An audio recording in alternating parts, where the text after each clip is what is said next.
सफ़र का रास्ता मुश्किल ज़रूर होता है, लेकिन सफ़र करने वालों की मंजिल बड़ी खूबसूरत होती है। पुलिस वैन में कैदियों को ले जा रहे थे और उसी वैन के अंदर कैदी मिलकर एक महिला के साथ गैंगरेप जैसा वारदात घटना को अंजाम दे देते हैं।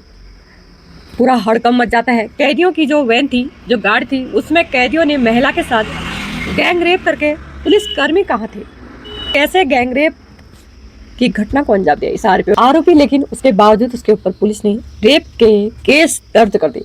और सबसे हैरान वाली बात यह थी कि आखिर जो जेल के लिए ले जाया जाता है, जिन वैन में, उस वैन में महिला के साथ कैसे रेप हुआ। जब इस घटना को आप सुनोगे तो आप भी हैरान हो जाओगे और शायद सुनकर आपको यकीन करना भी मुश्किल होगा, भला पुलिस वैन में कैसे रेप हो गया। दोस्तों चलते हैं, पूरी घटना बताते हैं शुरू से, जानते हैं आखिर तक। दोस्तों आप सब अच्छे होंगे, सुरक्षित होंगे, भगवान आशा करते हैं कि आप हमेशा सुरक्षित और अच्छे रहे। हरियाणा के जिंद जिले की वहां पर रहने वाली मिताली देवी, जिसके ऊपर कुछ महीने पहले नशे की तस्करी करने का आरोप लगता है, उसके बाद उसको जेल भी डाल दिया जाता है। मिताली की उम्र लगभग 27 से 29 साल के आसपास रही होगी और वह जेल में थी। उसके ऊपर केस चल रहा था। उसके परिवार के लोग अक्सर उससे मिलने के लिए जाया करते हैं। उसके परिवार, ये सब लोग 5 नंबर को उसके परिवार के लोग उससे मिलने के लिए पहुंचते हैं, लेकिन जब वो मिलाई जाती है जेल में, तो जब वो मिलाई जाती है तो हमेशा की तरह नहीं थी। इस बार वो बेहद ज़्यादा रो रही थी, दिन दहाड़े मार मार के रो रही थी और अपने परिवार को, लोगों को बताती है कि मेरे साथ पुलिस वैन के अंदर गैंगरेप हुआ और गैंगरेप के बाद मैं बहुत ज़्यादा टेंशन में थी। मैंने 2-3 बार अपने बैरिंग के अंदर ही खुद को ख़त्म करने की कोशिश की, लेकिन मैं नहीं कर पाई खुद को ख़त्म। मैं जीना नहीं चाहती, मेरे साथ बहुत गलत हुआ है। और यह सुनकर फौरन परिवार के लोग जेलर साहब से मिलते हैं और बताते हैं कि हमारी लड़की के साथ ऐसी घटना हुआ है। मिताली बहुत ज़्यादा रो रही है, वो कुछ गलत कदम उठा लेगी। जेलर साहब घबरा जाते हैं और उसके बाद फौरन जो है सिविल लाइन था जीत का, वहाँ एसईओ सुखबीर सिंह से परिवार लोग मिलते हैं और बताते हैं कि मिताली के साथ गलत काम हुआ है और एसईओ साहब भी घबरा जाते हैं। फिर पुलिस की टीम पहुंचती है मिताली के पास। अब सवाल यह था कि मिताली के साथ रेप हुआ, लेकिन मिताली ने किसी को क्यों नहीं बताया। आखिर वजह क्या थी। जब पुलिस पहुंचती है, मिताली बताती है कि रोहतक का जो पीजीआईएस हॉस्पिटल है, वहां पर अपना इलाज करवाने के लिए गई थी, क्योंकि मेरी तबीयत खराब थी और जब मैं यहाँ से निकलती थी तो पुलिस वैन में 2 और कैदी और साथ में मनीष और सती से दोनों कैदी साथ थे। और हमारी पुलिस वैन थी जिसमें कुछ पुलिसकर्मी भी मौजूद थे, महिला पुलिसकर्मी भी मौजूद थी। और वैन निकलती है और हम सीधे पहुँचते हैं जहाँ पर हॉस्पिटल में होती हूँ।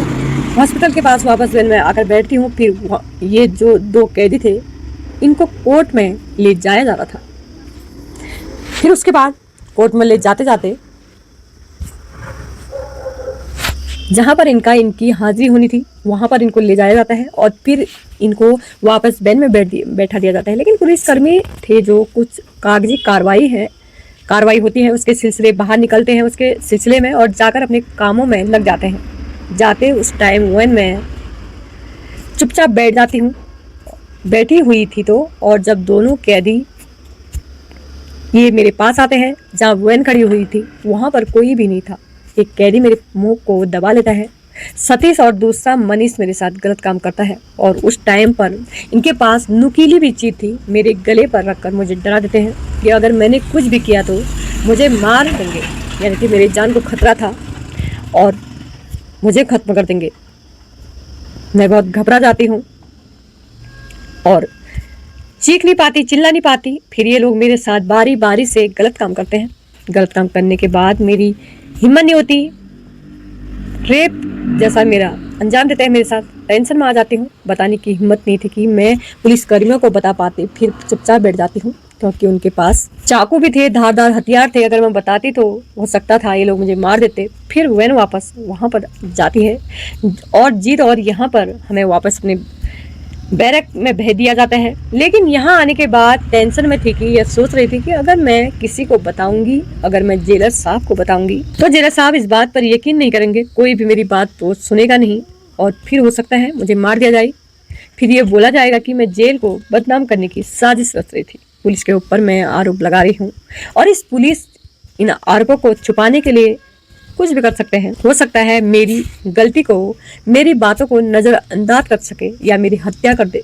इसलिए मैंने पुलिस को नहीं बताया। मुझे इंतज़ार था कि जब मेरे परिवार लोग आएंगे तो मैं उनको बताऊंगी, और इतने दिनों से परिवार के लोग नहीं आए थे, इसलिए मैंने कई बार खुद को ख़त्म करने की कोशिश की थी।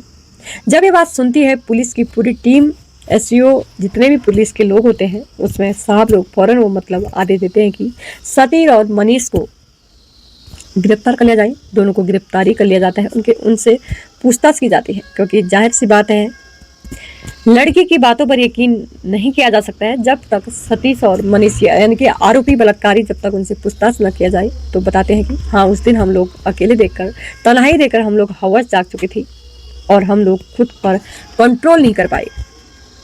इसी हवस में हमने ऐसा कर दिया, क्योंकि कई सालों से हम लोग जेल में ही हैं। जो मनीष और सतीश है, ये लोग इसी गुंडागर्दी की वजह से जेल में हैं। इन लोगों ने फायरिंग वगैरह की थी और इसी वजह से जानलेवा हमले की वजह से जेल में हैं। और दूसरी चीज़ ये भी, मैथाली जो थी, इसी वजह से इन लोगों से डर गई थी, क्योंकि ये लोग जेल से ही छूटे थे, घर भी नहीं पहुंचे थे और इन लोगों ने अंजाम दे दिया। लोगों ने बता दिया था कि हम जो जेल में हैं तुझे मार देंगे, फिर भी हमें जेल में रहना है, तो इसलिए चुपचाप से जो हम करें हमसे करवा ले। और इसलिए इन लोगों ने इस चीज़ का फ़ायदा उठाकर मिताली के साथ ये काम को अंजाम दिया। पुलिस ने उन दोनों के ऊपर रेप के केस और दर्ज कर लिए हैं। पुलिस का कहना है कि इनकी सज़ा और बढ़ाया जाएगा, इनकी सज़ा और बढ़ा दी जाएगी, इनको कठोर कारावास दी जाएगी। लेकिन वो बेचारी मिताली जो नशा तस्करी में आई थी जेल, उसके साथ इतना गलत हो गया किसी ने सोचा नहीं था। और इस घटना के बाद चारों तरफ हड़कंप मचा हुआ है।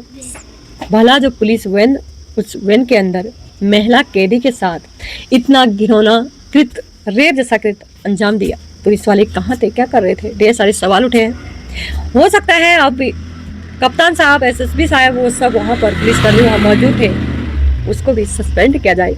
आप इस घटना पर क्या बोलोगे? हमारे देश किस तरफ जा रहा है, हमारे देश के हाल क्या हो चुके हैं, आपको क्या लगता है? कमेंट में ज़रूर बताइएगा।